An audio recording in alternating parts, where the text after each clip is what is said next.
today I'm joined by James Q Quick. And for a first question that I have for you, James, if you were like riding in an Uber or a Lyft and the driver turned around and asked you, hey, what do you do? How would you kind of respond to that? Yeah, I feel like that answer has gotten even easier in my career because I used to have titles like technical evangelist and developer advocate, which are super confusing. Nobody, especially outside of tech, knows what that is. But now I'm a full-time content creator, which is something that everybody can relate to, but specifically content focused on web development. Awesome. Cool.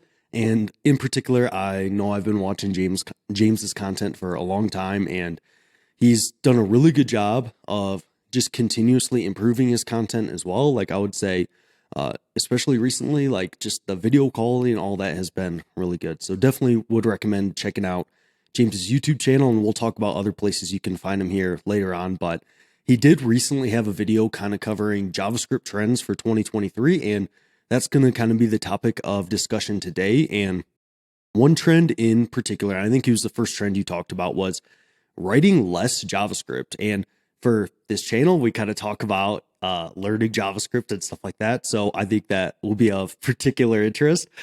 So could you kind of get into maybe a little bit on why you think that trend is kind of taking place and what's going to be kind of replacing that JavaScript that kind of used to be a little bit more prevalent? Yeah.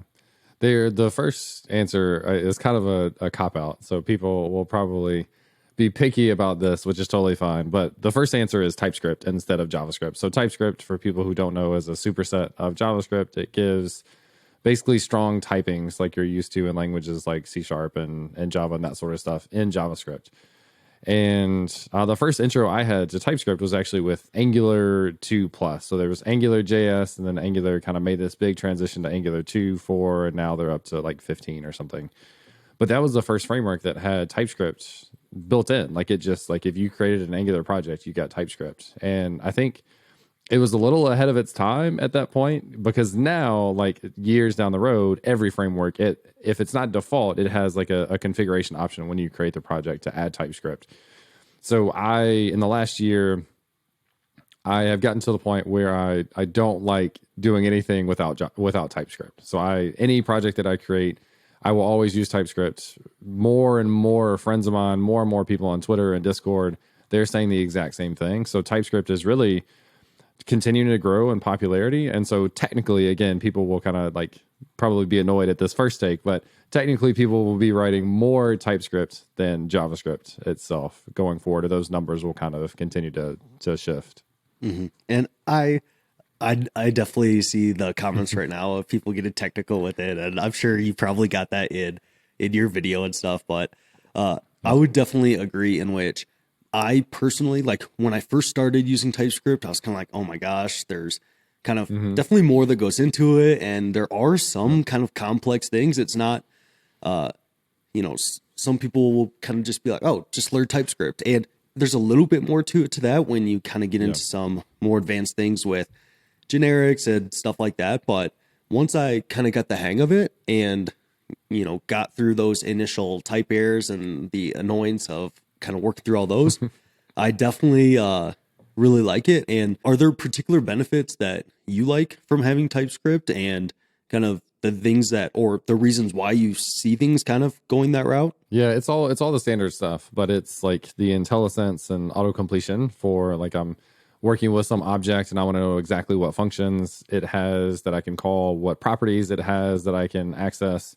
And most of the SDKs that we actually use on a regular basis have TypeScript typings behind the scenes. So you actually get that IntelliSense. But when we write code, if we're just using JavaScript, we won't necessarily get that. So we could have an object and we could think the property is first name, but actually it's name, or maybe it's just like not capitalized the way we think it is. So we end up getting these like really annoying errors of like that property doesn't exist on this object, or that function, it doesn't exist on this object. Versus with TypeScript, we can see exactly what it is, and it'll kind of yell at us if we're doing something that is not actually there. And the other part of that is the being able to define parameters, input types for functions, and return types for functions. So you know exactly what you have to pass to a function, you know exactly what you're going to get back. And so a common example of this is oftentimes in TypeScript, by default, I will say, hey, this function is going to return a string or an array of data or whatever.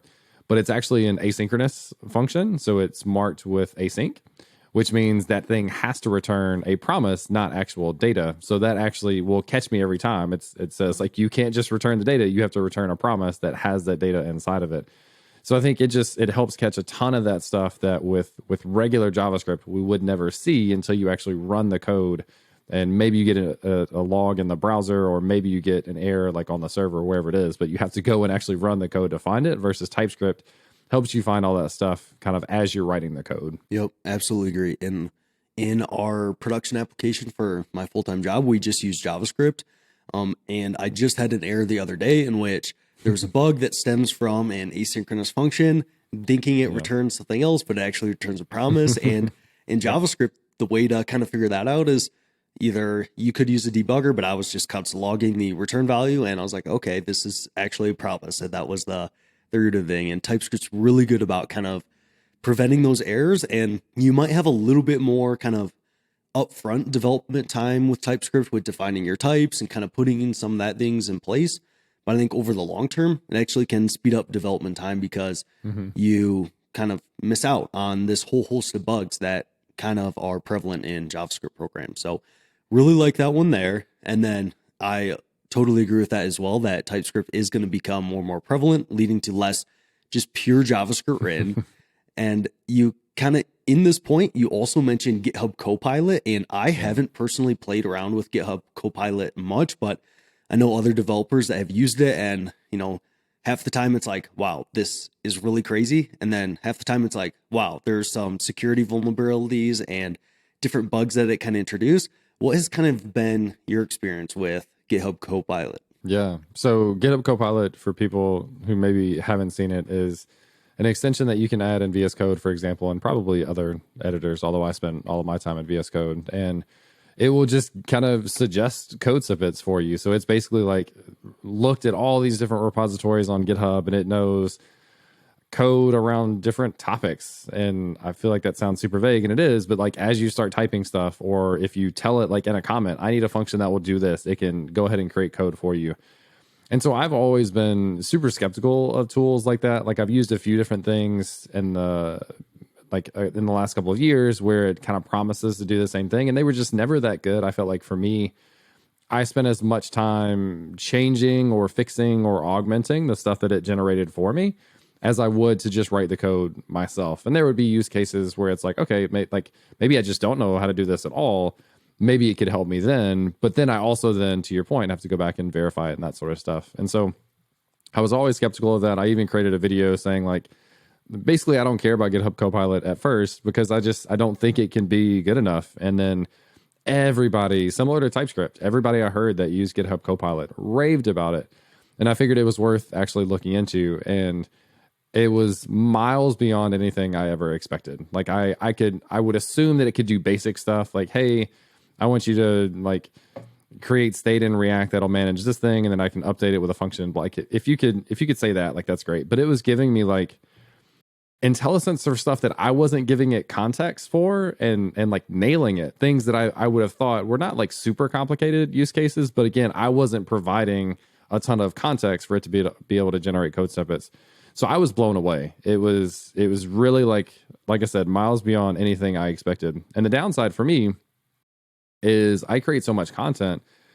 I've decided not to use GitHub Copilot because I record my screen in VS Code so often that I feel like it's very distracting from like a teaching perspective. Because when I teach, I want to like pause and explain, here's what I'm going to do, or I'm going to call this function and blah, blah, blah. And like GitHub Copilot, if I was using it on a video while I was recording, would just generate all the code for me, which I feel like takes away from my ability to like teach along the way. I'm still kind of debating whether or not I'll add it back in and then just kind of use it as a completion and then explain after.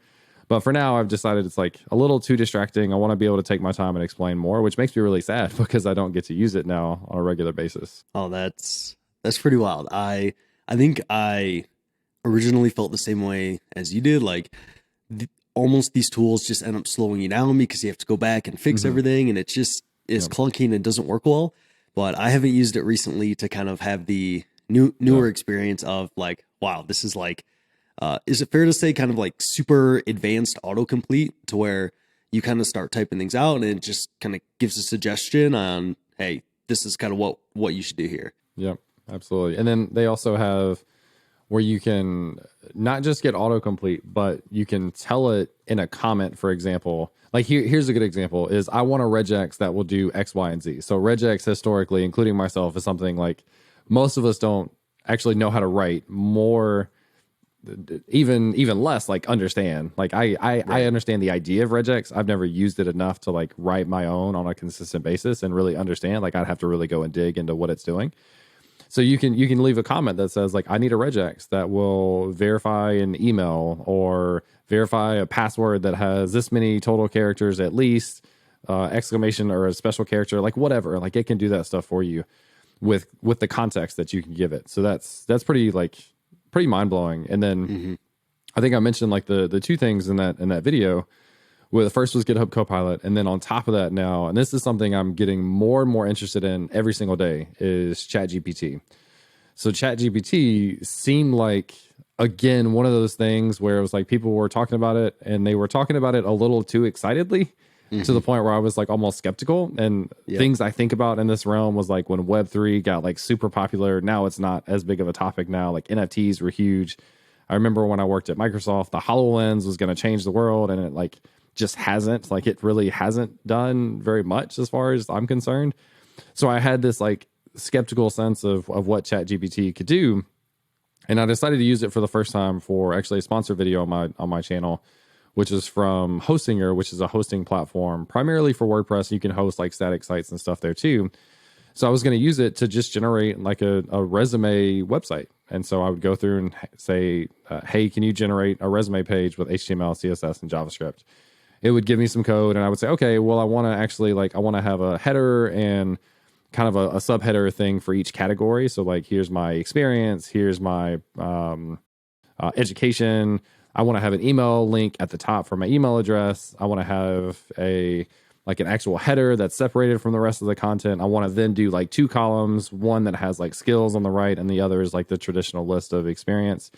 And so you go through the cycle of like understanding the relationship. And so the relationship is like you ask something, it gives something, and then you realize, okay, I can clarify and I can get more out of this. And then you can re-clarify. And so people have kind of talked about like our jobs in the future may be partially like dependent upon the skill set of being able to ask and define what it is you want, because you can go through and refine. It'll continue to update. Like I can say, all right, can you change the header to this other color? Can you use Flexbox to align these things horizontally?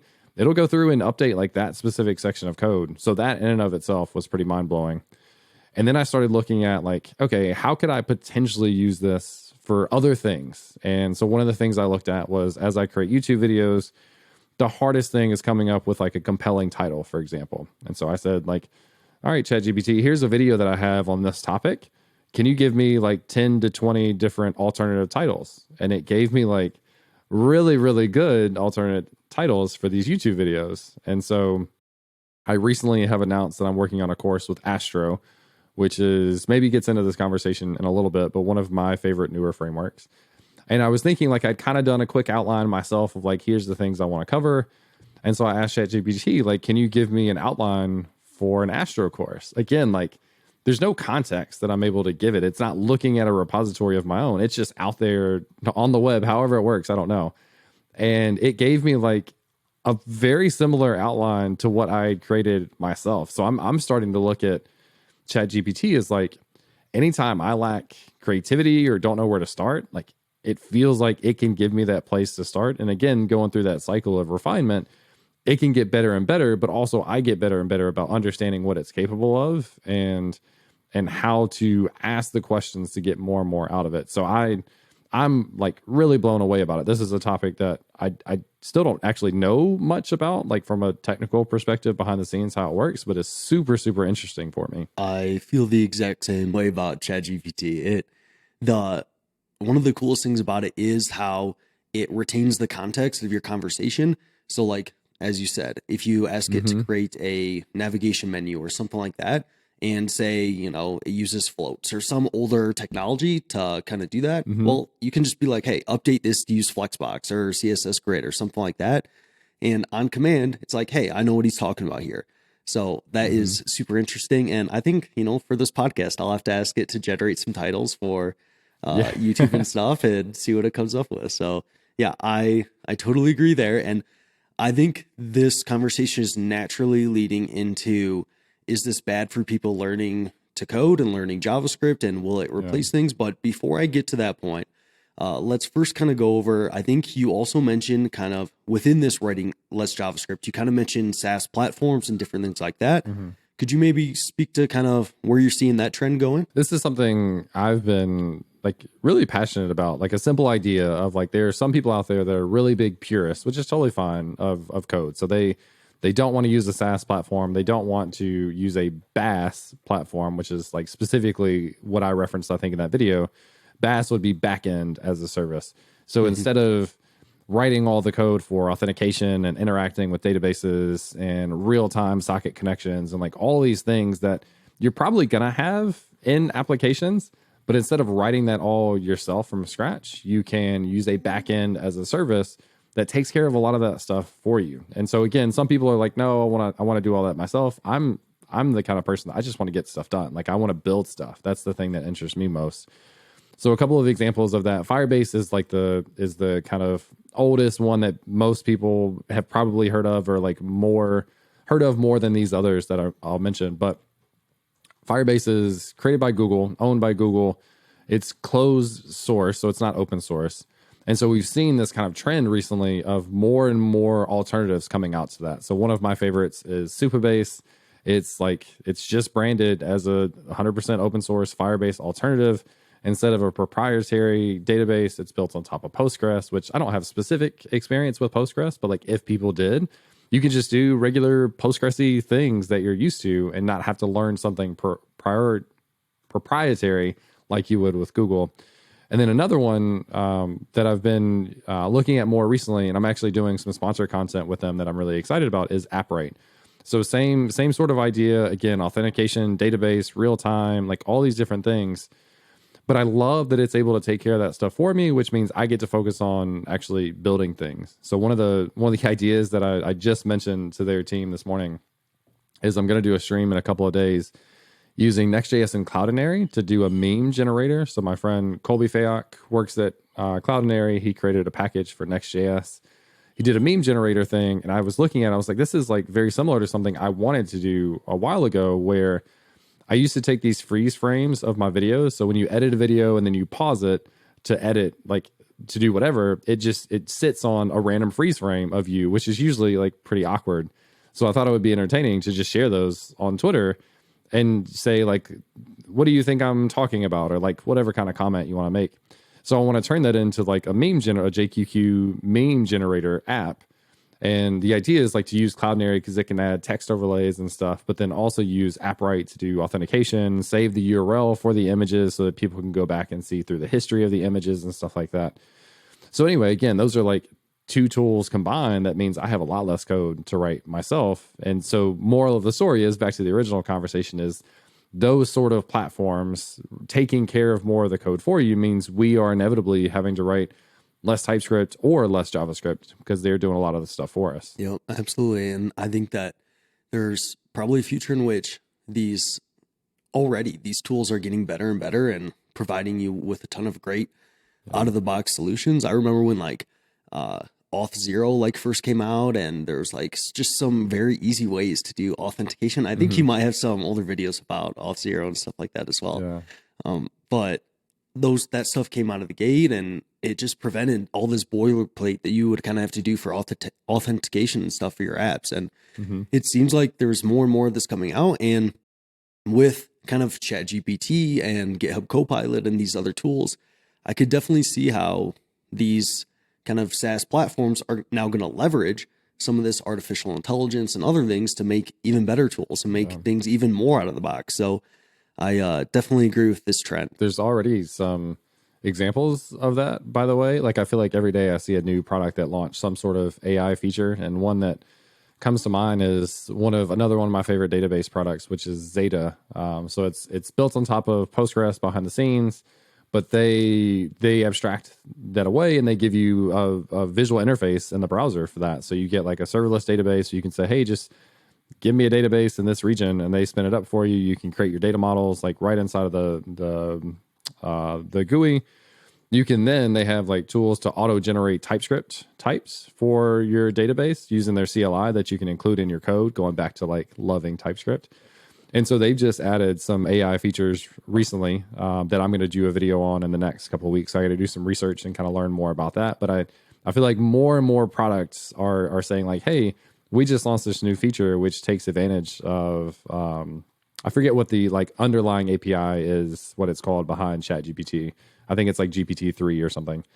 So it's really cool to see like, not only is it one of those things that is interesting enough because it seems like such a game changer, but it actually seems like it already is changing the game versus some of the other topics that I mentioned before. Like people were talking about them, but I just didn't see that stuff was changing and evolving around them to incorporate them. But I feel like I'm seeing that already and more in the last couple of weeks.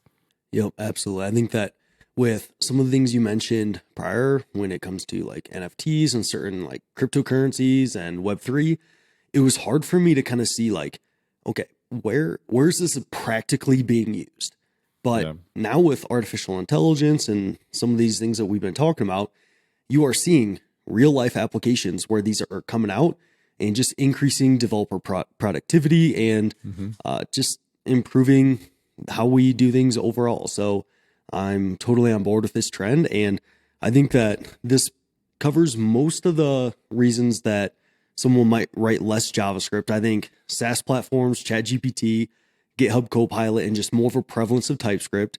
Now, with that, kind of leads into, is it still a good idea to learn JavaScript, or kind of what are your thoughts kind of around that? Yeah, I think JavaScript's like, I'm a little biased because that's where I spend most of my time. But for people that are starting to learn programming, I think JavaScript makes a ton of sense for a lot of different reasons. All you need is an editor and via like a text editor. It doesn't even have to be VS Code. It could be Notepad, to be honest.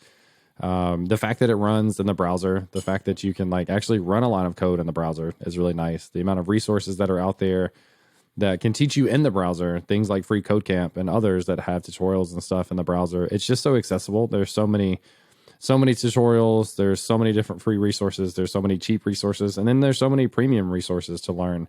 I think JavaScript just makes a ton of sense for those reasons. And also because you can use it everywhere. Like you can use it on the front end. You can use it on the back end. You can use it for desktop applications. You can use it for mobile applications. I love the ability for people to like start with HTML, CSS, and JavaScript, have that as their intro, and then be able to move straight into backend using the JavaScript, or at least a lot of the JavaScript that they already know. And that's not to say there's not other good options. That's just the one that I would personally recommend for people for different reasons.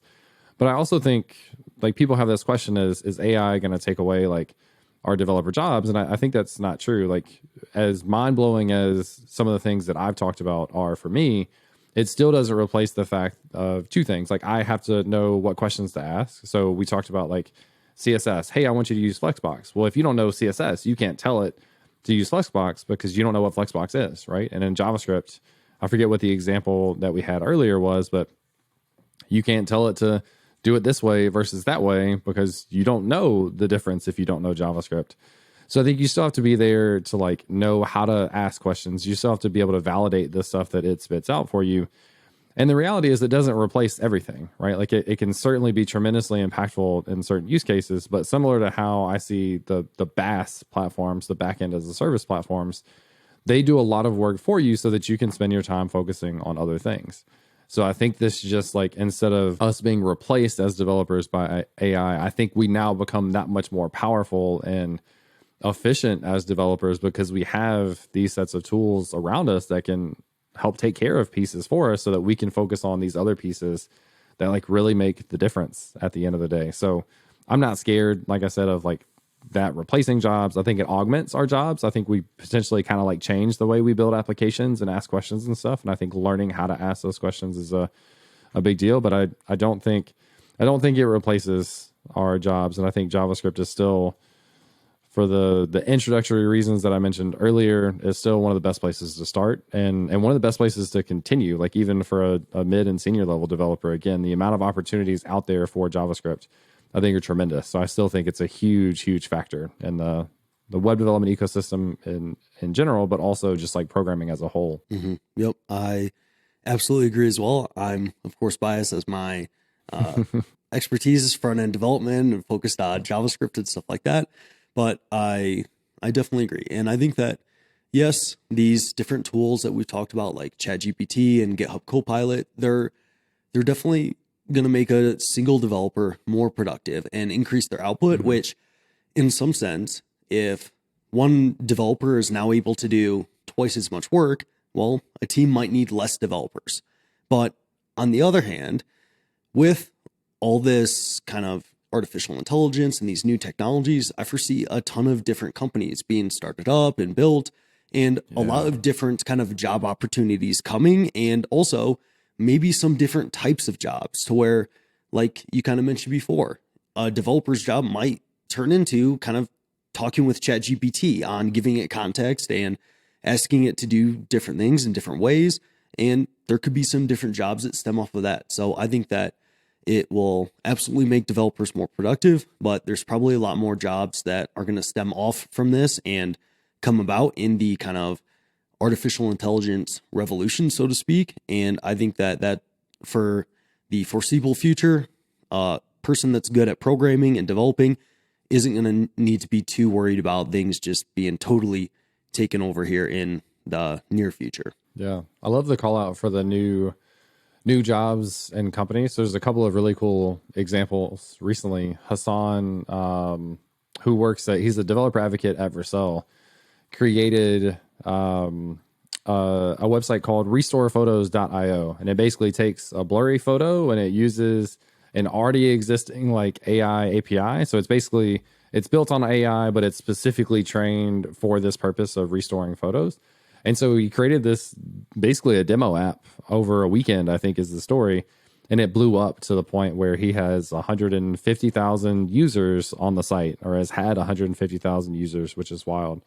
So that's like an example of taking advantage of the fact that not only do we have access to the core APIs, but there's also other products that are building companies on top of more specialized APIs that then developers can build their products on top of that. And another cool example that I was just working with yesterday is Video Tap. So it's at videotapit.com. So videotapit.com.